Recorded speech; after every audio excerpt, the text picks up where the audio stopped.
পৃথিবীর বুকে একটা ঝর্ণা আছে, যেই ঝর্ণার পানি পান করলে মানুষ অমরত্ব লাভ করবে। এজন্য এই লোকগুলো সেই ঝর্ণার পানি খোঁজার উদ্দেশ্যে পুরো জীবনটা উৎসর্গ করে দেয়। কিন্তু সেই পর্যন্ত যেতে হলে তাদেরকে অনেক বাধা অতিক্রম করতে হবে, কেননা প্রাচীনকাল থেকে ওই ঝর্ণার পানি কিছু অদৃশ্য শক্তি রক্ষা করে আসছিল। কারণ এই ঝর্ণা খারাপ লোকদের হাতে চলে গেলে পুরো পৃথিবী ধ্বংস করে দিতে পারে। এখন দেখার বিষয় হচ্ছে তারা কি সেই ঝর্ণা পর্যন্ত যেতে পারে, জানবো। তার আগে ভিডিওটিতে একটি লাইক করে পুরো ভিডিওটি দেখতে শুরু করুন। গল্পটি মালয়েশিয়া থেকে শুরু হয়। শুরুতেই আমরা লুককে দেখতে পাই যে একজন আর্কিওলজিস্ট, কিন্তু এই মুহূর্তে সে কোনো প্রাচীন বস্তু খুঁজে বেড়াচ্ছে না, বরং সে দৌড়াচ্ছে। কারণ তার কাছে রয়েছে মহামূল্যবান একটা পেন্টিং। কিছুক্ষণ আগে সে সেটা চুরি করেছে, আর তার পেছনে পড়ে আছে ভয়ঙ্কর মাফিয়া গ্যাং। দৌড়াতে দৌড়াতে সে একটা চলন্ত ট্রেনে উঠে পড়ে। ট্রেনে উঠে সে একটু স্বস্তি পায়, কিন্তু অপরিচিত একটি মেয়ে যার নাম এসপে সে তাকে চমকে দেয়। মেয়েটি তার দিকে তাকিয়ে বলে, পেন্টিংটা আমাকে দিয়ে দাও। কিন্তু লুক সম্পূর্ণভাবে সেটাকে অস্বীকার করে। আর ঠিক তখনই এসপের অন্যান্য লোকেরা লুকের উপরে হামলা করে, আর শুরু হয়ে যায় মুখোমুখি সংঘর্ষ। ট্রেনের মধ্যে ধাক্কাধাক্কি লড়াই চলতে থাকে, কিন্তু লুক সুযোগ বুঝে ট্রেন থেকে লাফ দেয়, আর কোনো মতে তাদের হাত থেকে রক্ষা পায়। এরপর সিন পরিবর্তন হয়ে লন্ডনের দৃশ্য দেখা যায়। এখানে লুকের বড় বোন স্যালিকে আমরা দেখতে পাই, যে পেশায় একজন আর্টিস্ট। সে বিভিন্ন পেন্টিং সংগ্রহ করে এবং মিউজিয়ামে বা গ্যালারিতে সঠিকভাবে সেটা প্রদর্শন করে। আর সে বাচ্চাদের মিউজিয়ামের গাইড করে। কিন্তু ব্যক্তিগত জীবন তার একদমই ভালো যাচ্ছে না। সে আসলে ডিভোর্সের ব্যাপারে রয়েছে, আর তার স্বামীর ব্যাপারে চরম ঝামেলায় আছে। এই মানসিকভাবে ভেঙে পড়া স্যালি সকালবেলা মিউজিয়ামে এসে তার নিজের কাজ শুরু করে দেয়। আর হঠাৎ করেই তার ভাইকে দেখতে পায়।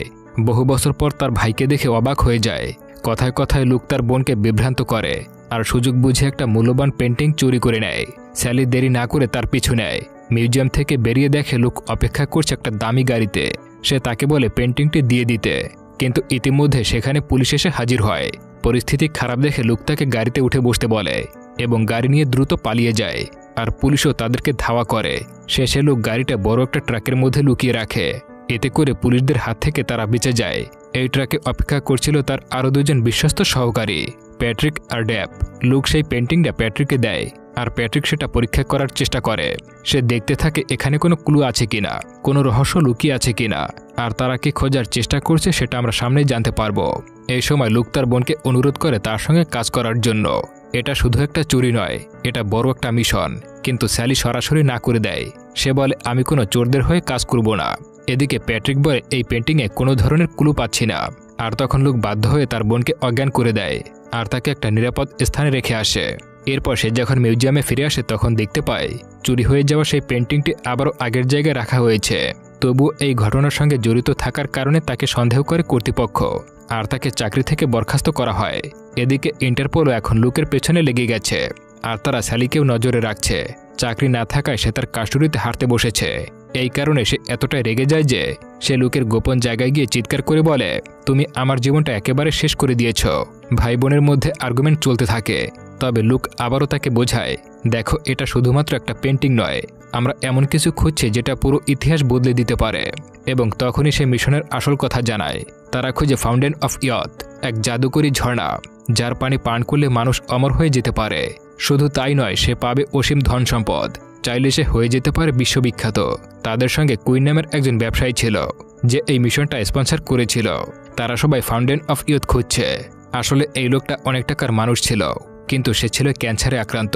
তাই সে মরিয়া হয়ে খুঁজছিল সেই মহামূল্যবান জাদুকরী ঝর্ণাটাকে। কারণ সেই ঝর্ণার পানি একবার খেলে মানুষ অনন্তকাল জীবন ফিরে পাবে। এজন্য মূলত সে এই অভিযানে অর্থ দিচ্ছে। কিন্তু শুধু তাই নয়, কোয়েন স্যালিকে একটা লোভনীয় প্রস্তাব দেয়। যদি সে মিশনে কাজ করে তাহলে তার ছেলের জন্য শীর্ষ আইনজীবী ঠিক করবে, যাতে করে সে ছেলে পায়। আর মিউজিয়ামের চাকরিটাও সে ফিরে পাবে। এত বড় অফার সে হাতছাড়া করে না। তখন লুক বলে, এত মহামূল্যবান ঝর্ণার পানি অপব্যবহার ঠেকাতে গঠিত হয়েছিল একটা গুপ্ত সোসাইটি, যার নাম প্রোটেক্টর অফ প্যাথ। এই রক্ষাকারীরা প্রাচীন যুগ থেকে ঝর্ণাটিকে লুকিয়ে ফেলেছিল। তাদের লক্ষ্য ছিল যেন এই জাদুকরী শক্তি কারোর হাতে না যায়। আর যত জেনারেশন গেছে সবাই এটাকে রক্ষা করে গেছে। কিন্তু তখনই আরও একটা গুপ্ত গোষ্ঠী উঠে আসে। তারা চাইতো সকলের জন্য এই ঝর্ণার পানি উন্মুক্ত হোক। তাই রক্ষাকারীরা 6টি বিখ্যাত পেন্টিংয়ে গোপন কিছু ক্লু লুকিয়ে রাখে। কেউ যদি এই পেন্টিংগুলো খুঁজে পায় তাহলে সবগুলো একত্রে মিলিয়ে একটা ক্লু খুঁজে পাবে। এরপরে সেই জাদুকরী ঝর্ণার পানির কাছে পৌঁছতে পারবে। প্যাট্রিক 6টি ছবি দেখায়। এর মধ্যে একটি ছবি সে আগেই মালয়েশিয়া থেকে চুরি করেছিল, যেটা আমরা মুভির শুরুতেই দেখেছিলাম। আর দ্বিতীয় পেন্টিংটা লন্ডন থেকে চুরি করেছিল। প্রতিটা পেন্টিংয়ে গোপন কালিতে কিছু হিডেন লাইন লেখা ছিল 6 এবং 1, এবং প্রতিটা ছবিতে ইউনিক ক্যারেক্টার মেনশন ছিল যেগুলো মূলত ক্লু হিসেবে কাজ করে। কিন্তু একটা সমস্যা ছিল, সেই মিউজিয়াম থেকে চুরি করা পেন্টিংয়ে সিক্রেট লাইন কিছুই নেই। তবে এই পেন্টিংকে ভুয়া। এখানে স্যালি জানা এই পেন্টিং রবার্ট নামের একজন আর্টিস্টের।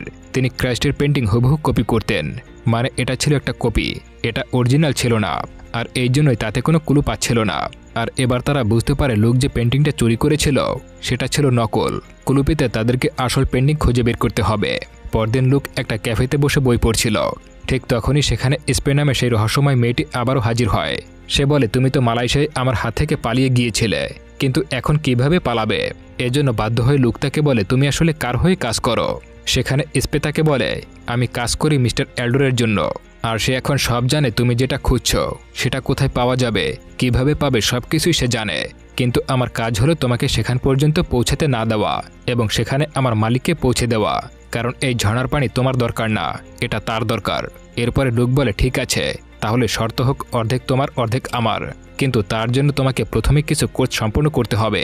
এতে স্পে বলে, সেটা তো আমি করেই নেব। সে লুককে কঠোরভাবে জানিয়ে দেয় যেন সে ঝর্ণা নিয়ে আর কোনো গবেষণা না করে। সে বলে, এই ঝর্ণা শুধুমাত্র জীবন ফিরিয়ে দেয় না, এটা ধ্বংস ডেকে আনতে পারে। এটা খুবই বিপজ্জনক, আর এটা রক্ষাকর্তারা প্রয়োজনে নিজেদের জীবন দিয়ে হলেও এটা রক্ষা করবে। কিন্তু লোক পিছু হটার মানুষ নয়। এদিকে সময় কেটে যাচ্ছে আর তাদের মিশন ক্রমশই জটিল হয়ে উঠছে। অনেক খোঁজাখুঁজি করার পর জানা যায় লুতাশিয়া নামের একটা জাহাজে করে ওই পেন্টিং নিয়ে ভ্রমণে বের হয়েছিল একজন বিখ্যাত আর্টিস্ট নেতা। ঠিক সেই সময় যুদ্ধ চলছিল আর জার্মানরা সেই জাহাজটিকে টার্গেট করে ডুবিয়ে দেয়। বহু বছর ধরে ডুবে যাওয়া জাহাজের ধ্বংসাবশেষ পাওয়া যায় উত্তর অ্যান্টার্কটিকা মহাসাগরে। আর ধারণা করা হয় পেন্টিংগুলো এখনও রয়ে গেছে সেই জাহাজের স্টোরেজ রুমে। এই খবর পেয়ে তাদের দল অ্যান্টার্কটিকায় চলে আসে। তারা সেই জাহাজের স্টোরেজে প্রচুর সংখ্যক বেলুন যুক্ত করে ধীরে ধীরে জাহাজটিকে উপরে তুলে আনে। জাহাজ পানির উপরে উঠে আসলে তারা সবাই পেন্টিং খোঁজার উদ্দেশ্যে রওনা হয়। কিন্তু সেই সময় স্পে তার পুরো দল নিয়ে হেলিকপ্টার করে চলে আসে। সেও জাহাজের ভেতরে প্রবেশ করে। খোঁজাখুঁজি করার পর তারা এমন কিছু খুঁজে পায় যেখানে সেই পেন্টিং রাখা ছিল। এটা পেয়ে তারা দুজনে খুবই খুশি হয়। কিন্তু সেখান থেকে যখন বাইরে বের হবে তখনই সামনে বন্দুক নিয়ে চলে আসে আর স্পে ওই পেন্টিং দিতে বলে। আর তখনই তাদের মধ্যে শুরু হয়ে যায় বিশাল লড়াই। এখানে তাদের মধ্যে খুব ভালো একটা ফাইট হয় আর তখন গুলি এসে বেলুনগুলোতে লাগে, যে কারণে একের পর এক বিস্ফোরিত হতে শুরু করে এবং জাহাজটি আবারও ধীরে ধীরে ডুবে যেতে শুরু করে। হতাহতের এক পর্যায়ে লুক এবং স্যালি ওদের হাত থেকে পালিয়ে যেতে সক্ষম হয়। তাদের পেছনে রেখে যায় ডুবে যাওয়া সেই জাহাজটি। এরপরে তারা পেন্টিংগুলো স্ক্যান চালায় আর সেখানে তারা আবিষ্কার করে একটি ল্যাটিন শব্দ। আর সব ক্যারেক্টার জোড়া লাগিয়ে তারা একটা শব্দ পায়, সেটা হলো উইকেট। অনেক ভাবনা চিন্তা করার পর তারা উইকেট শব্দটি আগে পাওয়া 1 এবং 6 এটার মধ্যে একটা সংযোগ খুঁজে পায়। এরপর তারা আবারও একটা লাইন খুঁজে পায় যেখানে উল্লেখ ছিল রাজা জেমসন। রাজা জেমস একসাথে স্কটল্যান্ড এবং ইংল্যান্ডের রাজা ছিল। তিনি ষষ্ঠ রত্ন জেমস স্কটল্যান্ড এবং প্রথম জেমস ইংল্যান্ড নামে পরিচিত ছিলেন। রাজা জেমস একটা বাইবেল সংরক্ষণ প্রকাশ করেছিল, তবে অনুবাদে কিছু ভুল থাকার কারণে অনেকেই একে উইকেট বাইবেল বলে ডাকতে শুরু করে। আর তারা মনে করছে এই ঝর্ণাটার পরবর্তী ক্লু ওই উইকেট বাইবেলে লুকিয়ে আছে। লোক বলে অস্ট্রিয়ান ন্যাশনাল লাইব্রেরিতে এই উইকেট বাইবেলটি সংরক্ষিত আছে।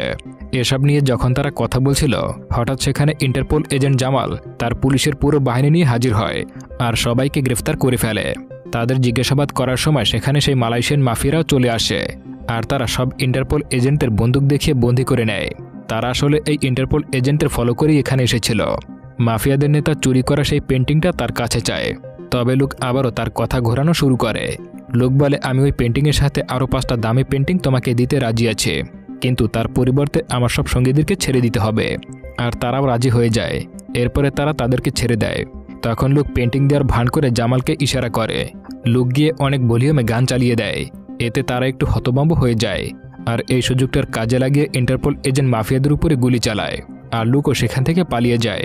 এদিকে জামাল ও তার ইন্টারপোলের লোকেরা মাফিয়াদেরকে সেখানেই মেরে ফেলে।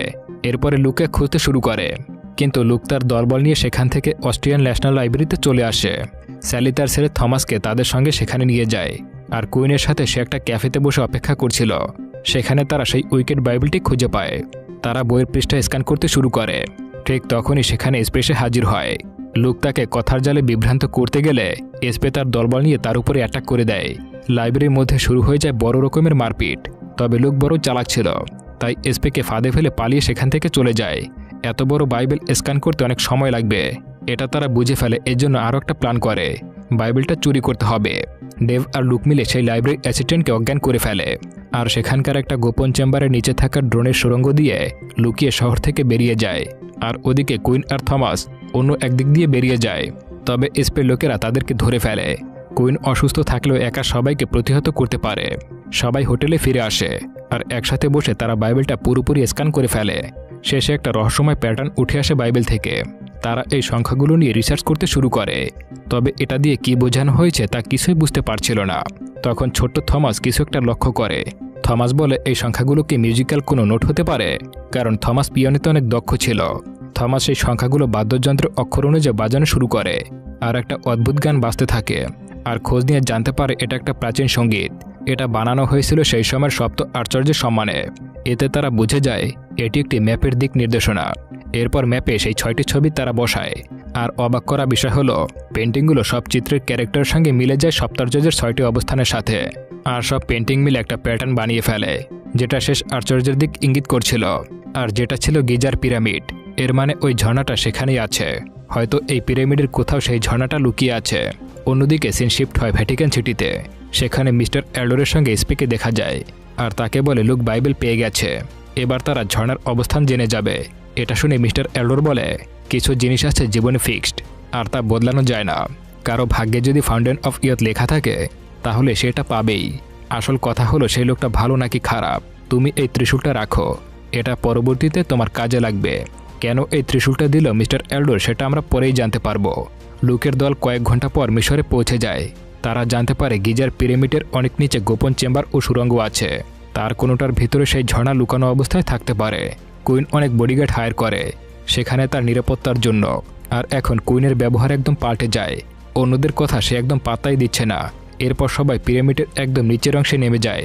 কিন্তু আরও একটি গোপন চেম্বার অনেক নিচে ছিল আর সেখানে যাওয়ার রাস্তা একটা দেওয়াল ছিল। সেখানে তারা ক্লু খুঁজতে থাকে। আর সেই সময় কুইন সেই দেয়ালটা ভাঙার প্ল্যান করে, তবে তা স্যালির পছন্দ হয় না। কুইনের কাছে 1 ঘন্টা সময় চায়, কিন্তু এটা শুনে সে কোনো মতে রাজি হচ্ছিল না। সে দেয়াল ভেঙে ফেলে। এরপরে সেই পথ ধরে একটা সিক্রেট রুমে গিয়ে তারা পৌঁছে যায়। আর সেই রুমের মাঝ বরাবর ছিল একটা বিশাল গোলাকার পাথর। সেটাকে এবার সরাতে হবে। আবার সবাই সেটাকে সরানোর চেষ্টা করে, কিন্তু অনেক ভারী হওয়ায় সেটা কোনো মতে সরাতে পারছিল না। এটা দেখে কুইন প্ল্যান করে গ্রেনেড দিয়ে তারা পাথরটিকে উড়িয়ে দেবে। কিন্তু আবারও এটা নিয়ে তাদের মধ্যে ঝগড়া শুরু হয়। সেখানে লুককে কুইন বলে তার নিচে আলাদা টিম রয়েছে আর আমি অনেক টাকা খরচ করেছি, তাই কি করতে হবে সেটা আমি ঠিক করব। সবাই ঝগড়া করতে থাকে। আর সেই সময় থমাস আবারও সেই রুমের লেখা শব্দের দিকে খেয়াল করে আর লক্ষ্য করে এই রুমের প্রতিধ্বনি যেন অস্বাভাবিকভাবে বেশি জোরে জোরে হচ্ছে। আর ওই জায়গায় একটা বাদ্যযন্ত্র দেখে। থমাস তখন সেটা বাজাতে শুরু করে। এটা 7 ওয়ার্ল্ডের সেই গানটি। এরপর আবারও ঘরের ভিতরে অদ্ভুত শব্দ শুরু হয়। এই প্রতিধ্বনি শুনে সেখানে থাকা পাথরগুলো কাঁপতে শুরু করে। আবার সেই কাঁপুনির তীব্রতায় সেখানে থাকা সেই পাথরগুলো আস্তে আস্তে বাতাসে ভাসতে শুরু করে। আর স্যালিও সেই পাথরটিকে সামনের দিকে সরাতে থাকে। আর তারা দেখতে পায় নিচে একটা পোকার মডেল রয়েছে, যেটা ছিল একটা গোবরে পোকার মডেল। আর এই পোকাটিকে ধরতে পুরো প্যাসেজটি যেন একটা লিফটের মতো নিচের দিকে নামতে শুরু করে। আবার বাইরে দেখা যায় ইন্টারপোল এজেন্টরা সেখানে এসেছে আর তারা সেখানে থাকা কুইনের লোকদেরকে প্রতিহত করে। তখন সেখানে স্পে তার দলবল নিয়ে চলে আসে আর সেখানে থাকা কুইনের লোকদের সঙ্গে ফাইট শুরু করে। এরপরে ইন্টারপোলের টিম এবং স্পে টিম একসঙ্গে পিরামিডে ঢোকে। অন্যদিকে তারা সেই লিফট দিয়ে নিচে নেমে গেলে সেখানে রহস্যময় একটা প্যাসেজ দেখতে পায়। সেখানে সোনার পাতের উপর খোদাই করা একটা ট্রি অফ লাইফের ছবি দেখতে পায়। স্যালি দেখে সেখানে তার নিচে একটা দেবীর মূর্তি রয়েছে আর তার হাতে রয়েছে একটা অ্যাম্বারটোন। সেটা নিয়ে স্যালি বলে এটাকে বলে বার্নিং স্টোন। আর এই স্টোনটি সূর্যের আলোতে জ্বলে ওঠে। এই স্টোনটি স্যালি ওই সোনার পাত্রের মাঝখানে রাখে। আর এটা ভেতরে ঢুকাতেই সেখানে একটা গোপন রাস্তা খুলে যায় আর সবাই ভেতরে প্রবেশ করে।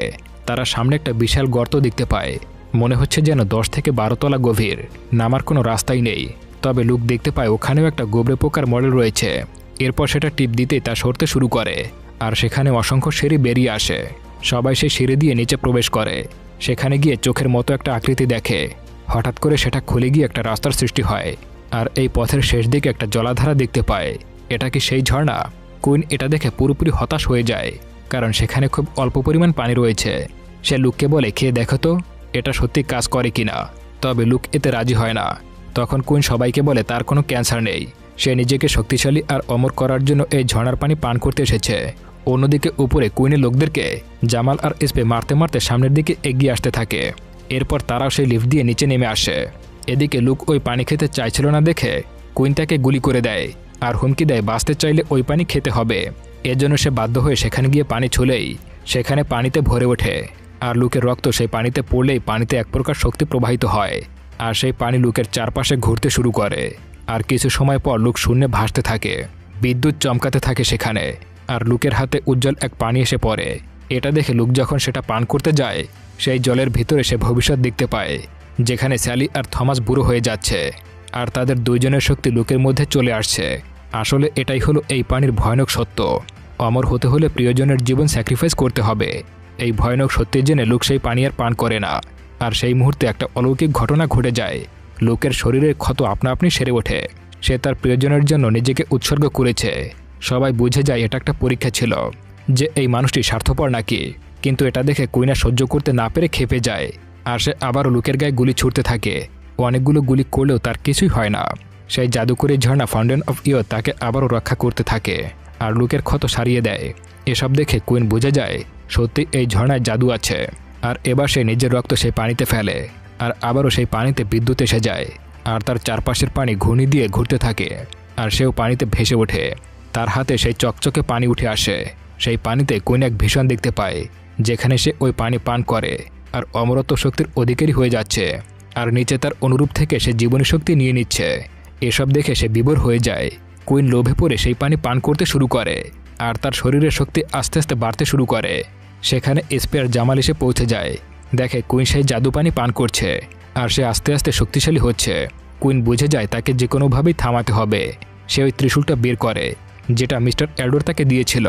এটা ছিল আসলে একটা চাবি যেটা দিয়ে ওই চেম্বারটা একেবারে লক করা যাবে। ওই ত্রিশূল দিয়ে স্পে সেখানকার একটা প্যাসেজ খোলে। তার ভেতরে একটা বিশাল বেল দেখতে পায়। সেটা স্পে বাজাতে থাকে। এতে করে সেই চেম্বারের দরজা বন্ধ হতে শুরু করে আর পিরামিডও লক হতে শুরু করে। কুইন দেখে সে শক্তি পাচ্ছে, কিন্তু তার পাশে সেই মুহূর্তে কেউ নেই। তার এমন কেউ নেই যাকে সে ভালোবাসে আর তাকে ত্যাগ করতে পারবে। সে পুরো জীবন নিজের জন্য ভেবে গেছে। আর এখানে সেই ঝর্ণা তার জীবনী শক্তি টেনে নিতে শুরু করে, যেটা সে আগেই তার হাতের ভীষণে দেখতে পেয়েছিল। এখন সেটাই তার সাথে হচ্ছে। আর কুইন দ্রুত বৃদ্ধ হয়ে যাচ্ছিল। তার সারা শরীর দুর্বল হতে থাকে। সাথে সাথে সেখানকার সব দরজা বন্ধ হতে শুরু করে। এটা দেখে তারা সবাই সেখান থেকে উপরে চলে আসে আর ওই দরজাটা চিরদিনের জন্য বন্ধ হয়ে যায়। কুইন সেখানে একা জীর্ণ আর বুড়ো অবস্থায় বন্দী হয়ে যায় আর তার পাশে এখন কেউ নেই। আর সেই সিঁড়ি বন্ধ হতে শুরু করে। সবাই তখন উপরে উঠতে থাকে। সেখানে যত কুইনের গার্ড ছিল তারা নিচে পড়ে যায়। তারা উপরে উঠে দেখে সেখানকার অনেক ফাঁদ সক্রিয় হয়ে উঠেছে, কিন্তু তারা একটুর জন্য রক্ষা পায়। এরপর ধীরে ধীরে সবকিছু শান্ত হয়ে যায়। এরপর লুক চুরি হয়ে যাওয়া সব পেন্টিং যা কুইনের কাছে ছিল সেগুলো জামালকে দিয়ে দেয়। তখন জামালও তাদেরকে ছেড়ে দেয় আর সব কিছুর দায় কুইনের উপর দিয়ে দেয় আর তাকে সেখানে মিসিং বলে ঘোষণা করা হয়। যাওয়ার আগে স্পে লুকের সঙ্গে কথা বলতে আসে। লুককে বলে আর যেন সে কোনো ঝামেলায় না বাঁধে আর গালে একটা চুমু দিয়ে সেখান থেকে চলে যায়। অন্যদিকে লুক তার বোন এবং সহকারীদেরকে নিয়ে সেখান থেকে রওনা হয়। আর তখন সে স্যালির কাছে ক্ষমা চায়, কারণ সে জানে স্যালি তার চাকরিটা হারিয়েছে। তবে স্যালির মন এখন পুরোপুরি বদলে গেছে। এতদিনের অভিজ্ঞতা আর অ্যাডভেঞ্চার তাকে এখন বদলে দিয়েছে। এই জন্য সে এখন আর আগের জীবনে ফিরে যেতে চায় না। আর স্যালি এখন বাকি জীবন এভাবেই রোমাঞ্চকর অ্যাডভেঞ্চার করে চালিয়ে দিতে চায়। আর এখানেই রোমাঞ্চকর এই মুভিটার কাহিনী শেষ হয়ে যায়। বন্ধুরা, কেমন লাগলো এই রোমাঞ্চকর মুভিটা অবশ্যই কমেন্ট করে জানাবেন। এটা এবছরই মুক্তি পেয়েছে, তাই ভাবলাম একটা নতুন মুভি আপনাদেরকে উপহার দেই। কেমন লাগলো কমেন্ট করে অবশ্যই জানাবেন।